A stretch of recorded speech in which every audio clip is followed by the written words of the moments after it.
Hello, I'm M.K.Davis. This is the earliest part of the Patterson Bigfoot film. This is the part that doesn't have a Bigfoot on it. They're just kind of milling around in the creek and looking around at all the different things. And it kind of leads up to the Patterson film with the creature in it. And some of the shows that I've seen even say it all looks like a home movie until it gets to the creature. It's kind of funny because this person right here on the horseback is Roger Patterson. And the reason why I say it's funny because, when you're investigating something or you're investigating a film, I'm not particularly interested in the storyline. I'm just interested in what's on the film. And parts of the film appear to be inconsistent with the story. And it brings about some questions about whether, the complete truth is being told. And this is why I say that. Let's just watch this just a second. Let me start it. There's Patterson.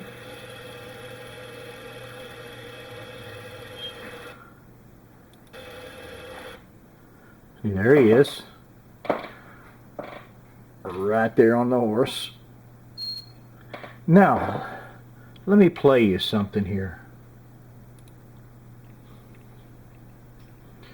All right, here we go. Now, this is Bob Gimlin in a radio interview. Now, listen to what he says. Specifically, Bob, the footage there of Roger casting the track. Did you shoot that footage? Do you remember? Oh, yeah. Definitely, that was me, yeah. Specifically, Bob, the footage there of Roger casting the track. Did you shoot that footage? Do you remember? Oh, yeah, definitely, that was me, yeah. Okay, that's Bob Gimlin saying that he used a camera and shot footage of Roger Patterson casting a track. Now let me play you something else. And hold on just a minute till I find it. Let's see.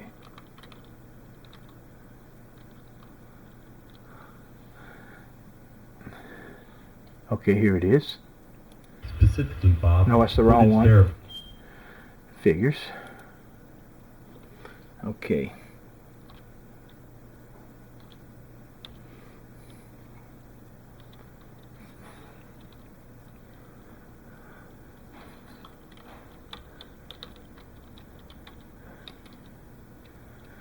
Okay, here we go.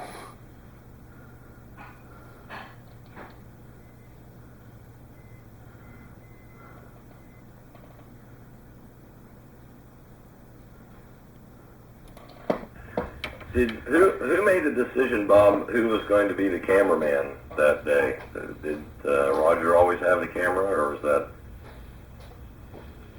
Well, yes, there was not a decision at all because I didn't have anything to do with cameras. Basically, I was the horse person there.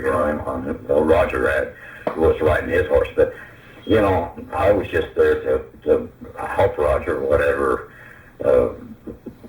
needed to be done. And my point was, or the reason that I was down there is Roger asked me to take him down there, and I had the equipment to take him down there with the truck and the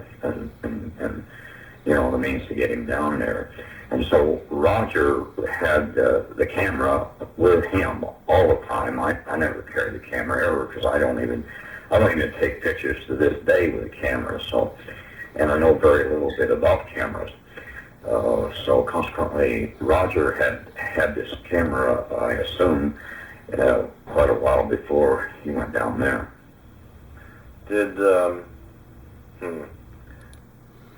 So you see, it's conflicting testimonies, and the reason why it's important is because this is Roger Patterson here.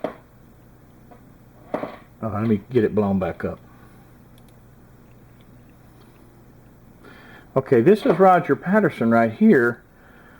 If Bob says he never touched the camera, never used it, who filmed Roger Patterson? Because they said they were down there, just those two. I hope you understand what I'm getting at. It's because once an inconsistency, to put it mildly, gets introduced, well, then, you have to wonder, basically, this whole section of the film, the beginning of the film, that does not involve the creature, it should be discarded and not counted in with the Patterson Bigfoot film. It's not part of the Patterson Bigfoot film. It simply was added to it. And when I was a child, I remember this being shown in the theaters, and it had a different beginning. It just wasn't even on there. They had another beginning where they had some actors reenacting how it came across the Bigfoot. So you see, I'm satisfied that what's on that film regarding the Bigfoot itself is actually real. Now, what's problematic about the film is that the people surrounding it have not always been on the up and up. And they're inconsistent with their stories. They tell different things. They tell stories that couldn't possibly be true. Either he handled the camera or he did not handle the camera. The timeline for getting the film developed. You see all the red foliage here? It's misleading. It's designed to take you to the fall of the year. He's got his plaid shirt on and all that, and this probably is shot in the fall. I see long shadows. See the long shadows across here? Here's the horse. His shadow goes all the way over here. Well, that's good. Okay, let's just go somewhere else in the film. Okay, here we go.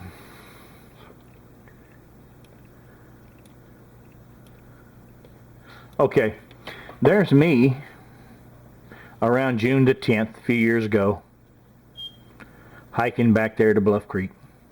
Can't do that now. And then you see, here's the Patterson film subject.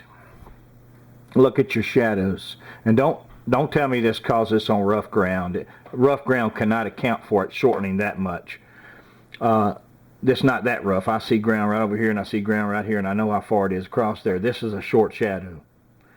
Now, you can get a long shadow in the summertime when the sun begins to go down, but you can't get a short shadow in the fall. So that's a short shadow. Okay, so the film that holds the creature in it says that October 20th is not the date. Now, that going back to this thing, this part of the film that does not have the creature shows October the 20th to be a reasonable date. Long shadows, red foliage. But the part that has the creature begins to be problematic. Now, let me go over to, let's see here, right here. Now, this is an image that was, let's see if I can zoom in on it a little bit without it fuzzing out. Okay, this is an image that was being sold at one time at live events by Roger Patterson. But occasionally things get out that probably shouldn't get out. Now, if you'll look right here, you'll see red ink all over this guy, and you see fingerprints in red ink. You see a little red ink down here. Hold on here, let me pull it up. Well, I'll just go down here. See a little red ink right in here. The reason I'm showing you this is because attempts were made to take brown leaves from a dead tree and make it into fall foliage in the part of the film that contains the creature, so that it will match that leader. So the reason I say that is, let me show you. Okay, here we go. This is probably the clearest frame from the Patterson film there is. I got this from Mrs. Patterson herself. She said it was from the original, and my goodness, it shows. It is crystal clear. It does not show red foliage. It shows dead foliage. And the reason why this foliage is dead is because 1964 there was a flood that got up this high. It was a record flood, and it completely changed Bluff Creek overnight. It caused mudslides, landslides. The entire area where the bridge is on 96 had to be rebuilt. It killed these trees. They're not used to being underwater. So there's your flood line, dead trees. But it's not fall foliage. It's dead. It's brown. You see plenty of green here. Plenty. And there's no reason to believe that if looking at this frame here, see the greenery? And I know there's a lot of evergreens there too as well, but it's the shadows say summertime, sometime in the summer, within a few weeks of the solstice. You know, longest day of the year. Now, I deal in images, not stories. So when I get testimonial like, who made the decision? My point was, or the reason that I was down there is Roger asked me to take him down there. And I had the equipment to take him down there with the truck and you know, the means to get him down there. And so Roger had the camera with him all the time. I never carry the camera ever because I don't even take pictures to this day with a camera. So, and I know very little bit about cameras. so, and this right here, let me find it again.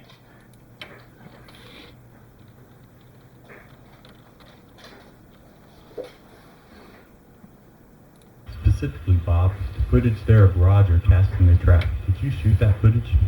Do you remember? Oh yeah, okay, definitely that was me. Yeah. Specifically, Bob, the footage there of Roger casting the trap. Did you shoot that footage? Do you remember? Oh yeah, okay, definitely that was me. Yeah. Now, does this mean that I'm picking on Bob Gimlin? No, I'm not picking on Bob Gimlin. And you know, I read one time where the average person in America lies 200 times a day. But it's talking about incidental lying. You know, like, there's not a cloud in the sky, and there's one cloud. It's not talking about, I never used a camera, and I did use a camera. Because that becomes problematic. And basically what I'm saying is that the whole front part of the film that does not contain the creature should be discarded and not counted as part of the Patterson Bigfoot film. It's there to mislead. It's not to cover up a hoax, but to get you to thinking it's fall. For whatever reason. And I don't even care what those reasons are. But I do care about this film because the rest of the film, and I've examined this film closely for about 15 years, and it passes the muster. That whatever that is on the film, it's real. It's not somebody's contrived suit or any kind of a thing like that. So the problem with the film is that it's surrounded by individuals who have been less than upfront, and they may have something that they don't want to talk about, and that's their business. But you know, I deal in images, and I don't think that anyone should be held in such high regard that they're beyond questioning. And if they get angry because you question them, then something's wrong. But like I said, people who are sort of promote the hoax theory, the hoax ideas, that this is all a hoax, they see inconsistencies as pointing to a hoax. But the film itself, when you stabilize it, when you deblur it, when you run it through all the technologies and take all the rotational instability out of it and all the up and down and sideways stabilities, and it's front and center. It passes the muster. Whatever that is real. And when you don't handle a camera, it's not your film. You have to take the picture for it to be your film. You can't claim half the film because you had a truck. That don't work that way. If that's the way it works, then Hollywood would have to give half of the rights to all their movies to the people who came in and catered the food. No, don't work like that. This is Patterson's film as far as we know. Although it doesn't actually show Patterson or anyone taking it. But the story goes, Patterson took it. Real Sasquatch, not so real story. I think if you have time.